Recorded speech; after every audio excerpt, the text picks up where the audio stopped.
नमस्कार दोस्तों, मेरे यूट्यूब चैनल पे आप सभी का एक बार फिर से स्वागत है। तो आप सभी को नाग पंचमी की बहुत-बहुत शुभकामनाएँ। तो नाग पंचमी की पूजा की सही विधि और व्रत के लिए पूजा की सामग्री और पूजा में व्रत की कथा क्या है, इसका वीडियो पहले ही मैंने चैनल पे अपलोड कर दी। साथ ही साथ नाग पंचमी जो कि सावन माह की पंचमी तिथि है, बहुत ही खास है। आज के दिन कुछ खास उपाय करने से आपकी जो भी इच्छाएं वो पूर्ण होंगी, उसका भी वीडियो आप सबको मैंने शेयर कर दिया। आज मैं आपको नाग पंचमी की दूसरी कथा, एक कथा मैंने शेयर कर दी है, दूसरी कथा सुना रही हूँ। तो कथा सुनने से पहले हाथ में थोड़ा सा अक्षत पुष्प ले लीजिए। उसके बाद कथा का श्रवण करना प्रारंभ करिए। बोलिए हर हर महादेव, जय हो नाग देवता की। साथ ही साथ मैं स्क्रीन पर बैकग्राउंड में आप सबको पूजा की विधि भी दिखाती जाऊंगी कि पूजा कैसे करनी है। तो हाथ में थोड़ा सा अक्षत पुष्प लेकर के कथा सुनना प्रारंभ कर दिए। कथा सुनने से पहले एक बात का ध्यान रखें कि कथा कभी खाली हाथ नहीं सुननी चाहिए। साथ ही साथ अगर आप मेरा वीडियो देखते हैं, वीडियो थोड़ा पसंद आता तो प्लीज़ वीडियो को मेरे सपोर्ट करिए, लाइक करिए और चैनल को सब्सक्राइब करना ना भूलें, ताकि आप महिलाएं कैसे प्रतिदिन की पूजा नियम के साथ पूजाएं करती हैं, कैसे प्राचीन काल में पूजा की जाती थी घरों पर, वो सारी जानकारी आपको प्राप्त होती रहे। चलिए कथा का सुनना प्रारंभ करते हैं। प्राचीन काल में एक सेठ जी थे जिनके 7 पुत्र थे। सातों के विवाह हो चुके थे। सबसे छोटे पुत्री की पत्नी श्रेष्ठ चरित्र की और सुशीला थी, परंतु उसके भाई नहीं था। एक दिन घर की बड़ी बहू ने घर लीपने के लिए पीली मिट्टी लाने के लिए बहुओं को साथ चलने को कहा। तभी एक साथ डलिया और खुरपी लेकर मिट्टी खोदने के लिए निकल पड़ी। जब बहुएं मिट्टी खोद रही थी तभी वहां एक सर्प निकला, जिसे बड़ी बहू ने खुरपी से मारने लगी। यह देखकर छोटी बहू ने उसे रोका और कहा, इसे मत मारो, यह बेचारा अपराध है। यह सुनकर बड़ी बहू ने उसे नहीं मारा तो वह सांप और जा बैठा।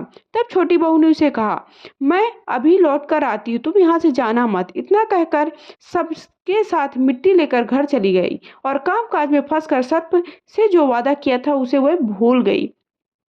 जो दूसरे दिन वह बात याद आई तो वह सब को साथ लेकर वहां पहुंची। सर्प अभी भी उस स्थान पर बैठा हुआ था, जिसे देखकर छोटी बहू बोली, भैया सर्प, आपको नमस्कार है। सर्प ने कहा, तो भैया कह चुकी है इसलिए तुझे छोड़ देता हूँ, नहीं तो झूठी बात कहने के कारण मैं तुझे अब तक डस लेता। वह बोली, भैया मुझसे भूल गई, उसकी मैं आपसे क्षमा मांगती हूँ। तब सर्प बोला, अच्छा तू आज से मेरी बहन है, मैं तेरा भाई, तुझसे जो मांगना है मुझसे मांग। वह बोली, मेरा कोई भाई नहीं है। अच्छा तुम मेरे भाई बन जाओ। कुछ दिन व्यतीत होने पर वह सांप मनुष्य का रूप रखकर उसके घर आया और बोला कि मेरी बहन को भेज दो। सबने कहा, इसका तो कोई भाई नहीं था, फिर तुम कौन हो? वह बोला, मैं दूर के रिश्ते का भाई हूँ, बचपन में ही बाहर चला गया था।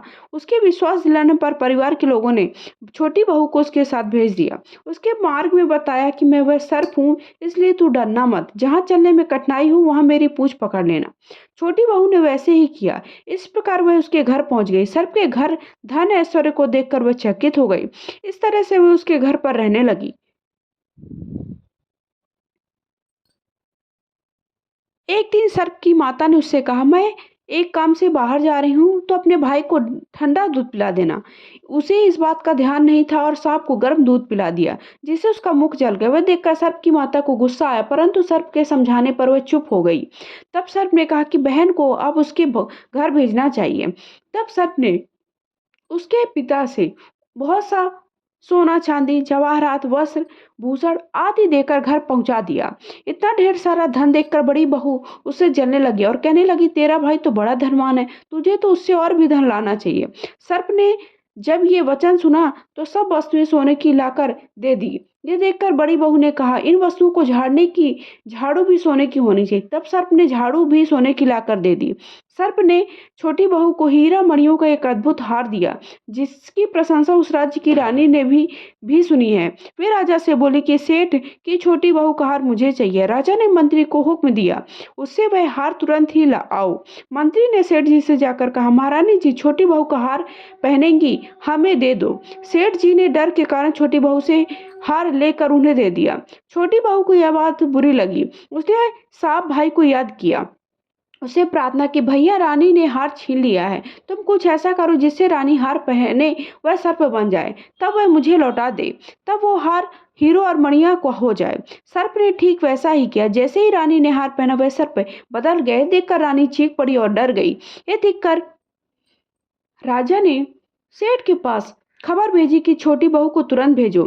सेठ जी स्वयं छोटी बहू को लेकर आए कि दरबार में उपस्थित हुए। राजा ने छोटी बहू से पूछा, तूने ऐसा क्या जादू किया, मैं तो तुझे दंड दूंगा। छोटी बहू बोली, राजन धृष्टा क्षमा कीजिए, ये हार ही ऐसा है कि मेरे गले में हीरो और मणियों का रहना है। अगर किसी और के गले में पहनेंगे तो वह सर्प बन जाता है।